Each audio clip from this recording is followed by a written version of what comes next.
अस्सलाम वालेकुम guys, I hope you are be doing great. मैं Shiraz Jamwana, welcome to my channel. और आज की वीडियो है, इसके बारे में मुझे काफ़ी रिक्वेस्ट आई हैं कमेंट्स में भी, और मुझे पर्सनल इंस्टाग्राम पे मैसेजेस भी काफ़ी आए हैं कि इस बारे में मैं वीडियो बनाऊं। तो इस वीडियो में मैं डिस्कस करूंगा कि आप अगर आप साउथ कोरिया में स्टडी वीज़े पे आना चाहते हैं, और या अगर आप स्टडी विजिट वीज़ा अप्लाई करना चाहते हैं या फिर स्पाउस वीज़ा अप्लाई करना चाहते हैं, तो आप जो है साउथ कोरिया का वीज़ा एप्लीकेशन फॉर्म ये आप कैसे फिलअप करेंगे। एक सिंपल सा तरीका है, लेकिन कुछ टेक्निकल चीज़ें हैं इसमें, तो उनके ऊपर मैं बात करूंगा। और एक्चुअली मैं आपको लाइव कंप्यूटर की स्क्रीन पे वीज़ा एप्लीकेशन फॉर्म है ये फिल अप करके आपको दिखाऊंगा। तो अगर आपका कोई क्यूरीज है, अगर आपने कुछ पूछना है, तो नीचे कमेंट सेक्शन में मैं लाजमी हर एक को रिप्लाई करता हूँ। और अगर किसी ने कोई पर्सनल बात मेरे से शेयर करनी है या कुछ पर्सनल टॉपिक पर बात करना चाहता है, तो वो मुझे इंस्टाग्राम पे मैसेज भी कर सकता है। और नीचे अगर आप मेरे से अपॉइंटमेंट बुक करना चाहते हैं, तो ये नीचे लिंक चल रहा है डिस्क्रिप्शन में, आप वहाँ पे भी मेरे से अपॉइंटमेंट ले सकते हैं। और चले चलते हैं, आपको बगैर किसी देर के मैं आपको कंप्यूटर की स्क्रीन पर लेके चलता हूँ। Let's go.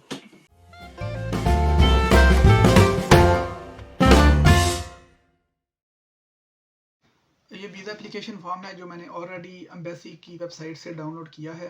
आपके रेफरेंस के लिए मैं एम्बेसी का जो लिंक है इस फॉर्म डाउनलोड करने का, मैं वो भी लिंक दे दूंगा डिस्क्रिप्शन में, आप वहाँ से भी डाउनलोड कर सकते हैं ये फॉर्म। हम शुरू करते हैं, इसको कैसे फिलअप करना है। सबसे पहले इसकी जो डिटेल है वो हमने रीड करनी है। The applicant must fill out the form completely and correctly, और applicant must write in block letters इधर इन इंग्लिश और कोरियन। ये जो फॉर्म है ये आपने अगर इंग्लिश में फिलअप करना है या फिर कोरियन में फिलअप करना है।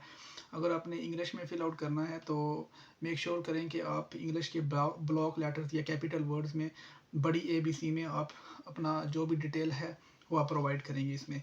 और उसके बाद जो मल्टीपल चॉइस क्वेश्चंस हैं तो आपने चेक करना है सब में, जैसा कि यहाँ पे मेल और फीमेल आपका जो है सेक्स ये क्या है, मेल है या फीमेल है, तो आपने यहाँ पे चेक करना है। If the applicant select other please provide more information in given space, ये हम आगे जाके इस पर बात करेंगे। और इस फॉर्म को फिल आउट करने के दो तरीके हैं। एक आप ऐसे मेरी तरह यहाँ पे ये मैंने वंडर शेयर डाउनलोड किया हुआ है अपनी मैक में, और मैं अपने फॉर्म है वो इस पर ये अच्छा सॉफ्टवेयर है, इसलिए आप अपने हिसाब से एडोबी डाउनलोड कर सकते हैं, कोई भी डाउनलोड कर सकते हैं, उस पर फिल आउट कर सकते हैं। नहीं तो अगर आप सिंपल प्रिंट आउट करके उसको मैनुअली तरीके से फिल आउट करेंगे तो भी चलेगा। तो पर्सनल डिटेल में आपने अपना पासपोर्ट के हिसाब से नेम फिल आउट करना है। तो यहाँ पे मैं फॉर एग्ज़ाम्पल मैं फैमिली नेम में मैं जमुआना लिखता हूँ, ये JMMUANA। मेक श्योर करें कि आपने कैपिटल वर्ड यूज़ करने हैं, ठीक है। और शिराज हो गया, यहाँ पे ये हो गया। उसके बाद ये छोड़ दें, अगर आपका कोई कोरियन नाम है तो आपने यहाँ पे अपना कोरियन नाम भी लिखना है, ठीक है। और उसके बाद है मेल में, अगर यहाँ पे आपने टिक करनी है। अगर आपके जो सेक्स है, अगर आप फीमेल हैं तो आपने ऑफ कोर्स मेल में या फीमेल में। अगर आपका जो एडिटर है, PDF एडिटर है, वो सपोर्ट नहीं करता टिक और क्रॉस वाले ऑप्शन को, तो आप सिंपली जिस टाइम इसको प्रिंट आउट करेंगी, साइन करेंगी, तो उस टाइम आपने टिक कर देनी है। और डेट ऑफ बर्थ आपने यहाँ पे अपनी इंटर करनी है। नेशनैलिटी ऑफ कोर्स पाकिस्तानी अगर आप हैं, या फिर इंडिया से हैं तो आप अपनी कंट्री का नाम लिख देना है। और अगर आपके पास ड्यूल नेशनैलिटी है तो आपने उस कंट्री का नाम लिख देना है। कंट्री ऑफ बर्थ, आप किस कंट्री में पैदा हुए। उसके बाद national ID card, ID number, Pakistan में CNSE नंबर, इंडिया में जो उनका इंडियन ID कार्ड है उसका नंबर। और कहीं से भी आप ये वीडियो देख रहे हैं तो वहाँ पे जो भी आपके पास ID कार्ड होगा आपने उसका नंबर इनपुट करना है यहाँ पे। उसके बाद has the applicant ever used any other name to enter or depart Korea. अगर आप पहले कोरिया विज़िट कर चुके हैं और अगर आपने किसी और नाम से कोरिया में इंटर हुए हैं और बाद में आपने नाम चेंज कर लिया है, तो ये उसके लिए ऑप्शन है, यहाँ पे आपने येस करना है। अगर आपने नहीं ऐसा किया तो आपने यहाँ पे नो करना है। अगर आपने येस किया तो आपने डिटेल देनी है अपने नाम की, फैमिली नेम आपका उस टाइम क्या था और गिवन नेम उस टाइम आपका क्या था। उसके बाद है is the applicant a citizen of more than one country. अगर आपके पास ड्यूल नेशनलिटी है तो आपने वो भी यहाँ पे मेंशन करना है, येस। और उसके बाद कंट्री का नेम आपने मेंशन करना है, यहाँ पे राइट करना है। और अगर आपके पास ड्यूल नेशनलिटी नहीं है तो आपने सिंपली नो करना। Detail of the visa application, और आप कौन से वीज़े पे कोरिया आना चाहते हैं, आप कौन से वीज़े के लिए अप्लाई कर रहे हैं। इसमें दो कैटेगरीज का वीज़ा है, long term stay more than 90 days और short term stay less than 90 days. तो अगर आप विजिट वीज़े पे कर रहे हैं तो डेफिनेटली शॉर्ट टर्म है, अगर आप स्टूडेंट वीज़े पे कर रहे हैं तो डेफिनेटली लॉन्ग टर्म है। तो यहाँ पे टिक करें और स्टेटस ऑफ स्टे भी इनको बताएं। अगर आप लेस से आपने वीज़ा टाइप ही यहाँ पे इनपुट करनी है या फिर वीज़ा टाइप ही यहाँ पे अमूमन पुट की जाती है। अगर आप विजिट वीज़े पे आना चाहते हैं तो आपको इतनी इन्फॉर्मेशन होनी चाहिए कि आप कौन सी कैटेगरी का वीज़ा अप्लाई करना चाहते हैं। अगर आपको कैटेगरी नहीं भी पता तो आप सिंपल विजिट या टूरिस्ट लिख सकते हैं, यहाँ पे ये भी चलेगा। ये छोड़ देना है फॉर ऑफिशियल यूज़ ओनली, इसको छोड़ देना है। और अगली इन्फॉर्मेशन में जाना है, पासपोर्ट इन्फॉर्मेशन देनी है। पासपोर्ट टाइप में diplomatic passport sorry regular passport ही सबका होता है, तो आपने ऑफ कोर्स इसी पे जाना है।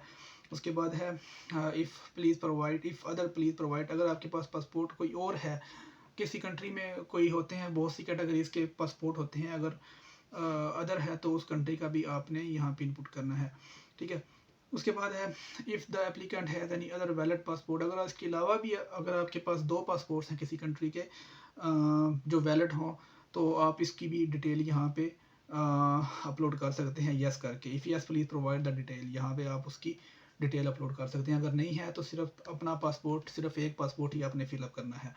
याद रखें कि जो भी आपने एक्स्ट्रा इन्फॉर्मेशन देनी है वो अगर आप उसमें अगर आप उसमें वो होते हैं, इंटर होते हैं, तो ही आपने वो एक्स्ट्रा इन्फॉर्मेशन आपने उनको देनी है। कॉन्टैक्ट इन्फॉर्मेशन में जाएंगे, होम कंट्री एड्रेस आपने, आप जहाँ पे रह रहे हैं आपने वहाँ पे अपना एड्रेस देना है फुल। और उसके बाद please write the current address, जो आप जहाँ पे अभी आप रह रहे हैं, आपने जो अभी आपकी जगह है रहने की, आपने उसका भी बाज़ औक़ात ऐसे होता है कि जो आपका घर होता है उसका एड्रेस और होता है, और जो जो जहाँ पे आप आर्जी तौर पे रह रहे हैं वहाँ पे वो वाला एड्रेस और होता है। तो आपने इस सूरत में दोनों की इन्फॉर्मेशन देनी है। फ़ोन नंबर दे दें, अगर टेलीफोन नंबर नहीं है तो देने की ज़रूरत नहीं है, फ़ोन नंबर आप लाजमी दें। उसके बाद ईमेल एड्रेस अपना, इमरजेंसी कॉन्टैक्ट नंबर, किसी का भी आप इंफॉर्मेशन दे सकते हैं, अपने भाई की दे दें, अपने वालिद साहब की दे दें, अगर आप लड़की हैं तो अपने हस्बैंड की दे दें, तो किसी का भी ये चलेगा। फुल नेम इन इंग्लिश लिखें, कंट्री ऑफ रेजिडेंस, किस कंट्री में वो बंदा रह रहा है, टेलीफोन नंबर और रिलेशनशिप टू द एप्लीकेंट, ठीक है। तो रिलेशनशिप टू द एप्लीकेंट कि उसका क्या ताल्लुक है, यहाँ पे आप फ्रेंड भी लिख सकते हैं और रिलेटिव में कोई भी आप लिख सकते हैं जिसका आप कॉन्टैक्ट नंबर दे रहे हैं। Marital status and family detail में आपने जाना है, तो इसमें आपने अपना जो है, जो इज़्दवाजी रिश्ता है वो आपने शो करना है कि आपके क्या मैरिड हैं, डाइवोर्स्ड हैं या सिंगल हैं, तो चेक करना है इसको। उसके बाद personal information of the applicant spouse, अगर आप ने मैरिड अगर आपने सेलेक्ट किया है तो आपने अपने स्पाउस की इंफॉर्मेशन भी डालनी है। फैमिली नेम पासपोर्ट के हिसाब से, given name, date of birth उसकी डालनी है, नेशनलिटी, रेजिडेंशियल एड्रेस कहाँ पे वो रह रही है या रह रहा है, और कॉन्टैक्ट नंबर उसका। Does the applicant have children, अगर उसके बच्चे भी हैं तो वो उसमें भी आपने यस या नो करना है। यस, और कितने बच्चे हैं वहाँ पे, 1 2 या 3 जितने भी हैं वो आपने इंटर कर देने हैं। उसके बाद है what is the highest degree और level of education the applicant has completed, कि आपने जो बंदा वीज़ा अप्लाई कर रहा है उसके पास एजुकेशन में कौन सा हाईएस्ट लेवल है। अगर आपने बीएस किया है, 4 साल डिग्री की है, तो आपने बैचलर्स में इनपुट करना है। अगर आपने सिंपल 12 की हैं तो हाई स्कूल डिप्लोमा, अगर आपके पास कोई और क्वालिफिकेशन है तो यहाँ पे अदर करके अपनी क्वालिफिकेशन यहाँ पे आप इंटर करेंगे। और उसके बाद नीचे स्कूल का नेम और लोकेशन सिटी, प्रोविंस और कंट्री के हिसाब से देंगे। लेट्स से लाहौर, पंजाब, पाकिस्तान, इस हिसाब से आपने इंफॉर्मेशन सिटी की देनी है। और एम्प्लॉयमेंट में आप करंट पर्सनल सर्कमस्टांसिस, आप फिल वक्त क्या करते हैं, एंटरप्रेन्योर हैं, सिविल सर्वेंट हैं। एंटरप्रेन्योर में वो सब बंदे आते हैं जो ऑनलाइन अर्निंग करते हैं, और सेल्फ एम्प्लॉयड में अगर आपका कोई अपना बिजनेस टाइप है, और एम्प्लॉयड में अगर आप किस जगह पे जॉब करते हैं, रिटायर्ड आपको ऑलरेडी पता है, स्टूडेंट और सिविल सर्वेंट, और ये सब कैटेगरीज़ हैं। आपने इनको किसी में अगर जिसमें आप फॉल करते हैं आपने वो कैटेगरी चूज़ करनी है। और अगर आप की कोई और कैटेगरी है तो अदर में टिक करके यहाँ पे आपने डिटेल देनी है अदर की। एम्प्लॉयमेंट डिटेल में आपने सेलेक्ट कर लिया, उसके बाद आपने अब अगर आपने फ्लैश से अगर आपने एम्प्लॉयड सेलेक्ट किया है तो आपने यहाँ पे अपनी कंपनी का नेम अगर आपने स्टूडेंट सेलेक्ट किया है तो यहाँ पे आपने अपने स्कूल का नेम लिखना है इस हिसाब से। अगर आपकी अपनी कंपनी है तो यहाँ पे आपने अपनी कंपनी का नेम लिखना है। पोजीशन ऑफ कोर्स आप ओनर ही होंगे, तो आपने अपने आप को ओनर ही लिखना है। एड्रेस ऑफ कंपनी इंस्टीट्यूट, आपने जो है इस कंपनी का जो एड्रेस है, इस जो कंपनी है, ये इंस्टीट्यूट का एड्रेस है, ये आपने यहाँ पे मेंशन करना है। उसके बाद टेलीफोन नंबर भी यहाँ पे उनका देना है। और detail of visit, purpose of visit to Korea, हाँ जी, आप किस मकसद से कोरिया विज़िट करना चाहते हैं, तो इसमें मुख्तलिफ मल्टीपल पर्पज़ दिए गए हैं। Medical, tourism, work, marriage migrant. Marriage migrant वो होता है कि किसी खातून ने किसी औरत ने किसी कोरियन लड़के से शादी की हो, या किसी कोरियन लड़की ने किसी फॉरेनर लड़के से शादी की हो, तो इस केस में वो मैरिज माइग्रेंट होगा। मीटिंग, कॉन्फ्रेंस, स्टडी, ट्रेनिंग, और जो भी जिस कैटेगरी में आप फॉल करते हैं आपने उसको चेक करना है। और अगर आप अदर में फॉल करते हैं तो यहाँ पे अदर को चेक करके उसकी डिटेल आप देंगे। उसके बाद है इंटेंडेड पीरियड ऑफ स्टे, कि आप कितने अरसे तक कोरिया में रहना चाहते हैं। तो नॉर्मली जो स्टूडेंट वीज़े पे आते हैं वो तो लॉन्ग टर्म रहते हैं ऑफ कोर्स। यहाँ पे आपने 4 साल लिखना है, जितने साल आपकी जो डिग्री है उस हिसाब से आपने यहाँ पे लिखना है। अगर आप विज़िट वीज़े पे आते हैं तो उस हिसाब से आपने जितना आपका स्टे होता है, तकरीबन 10 दिन का आपका विज़िट प्लान है, ट्रैवल इनरी है, अपने उस हिसाब से यहाँ पे दिन लिख देने हैं। उसके बाद इंटेंडेड डेट ऑफ एंट्री, कि आपने इंटर कब कोरिया में होना है, कोई और फर्जी डेट लिख लें जिस हिसाब से आपने अपना ट्रैवल प्लान बनाया हुआ है। तो मेक श्योर करें कि जो आपकी इंटेंडेड डेट ऑफ एंट्री है कम से कम भी 30 दिन या 35 या 40 दिन पहले की होनी चाहिए वीज़ा अप्लाई करने से, क्योंकि वीज़ा अप्लाई करने का जो टाइम है, जो एम्बेसी तकरीबन आजकल 3 हफ्ते से 4 हफ्ते तक ले लेती है वीज़ा केस के लिए।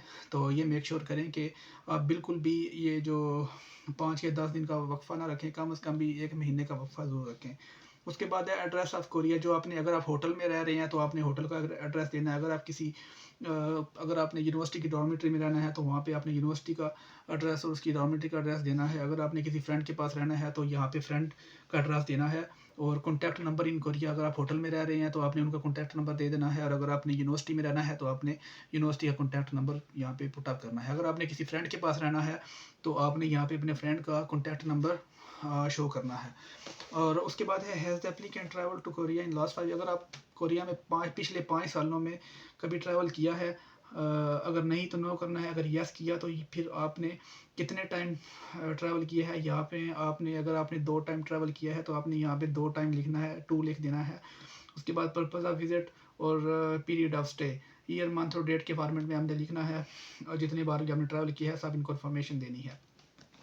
नेक्स्ट है 8.7, has the applicant travel outside his और हर कंट्री ऑफ रेजिडेंस, अगर आपने कोरिया के अलावा पाकिस्तान के अलावा और कोरिया के अलावा कहीं और ट्रैवल किया है पिछले 5 सालों में, तो आप यहाँ पे भी कर सकते हैं। आपने यहाँ पे उनकी एंट्री करनी है। अगर नो किया है तो सिंपली आपको ये फिल आउट नहीं करना पड़ेगा। अगर आपने यस किया है तो आपने उन सारे कंट्रीज़ की मालूमात देनी है।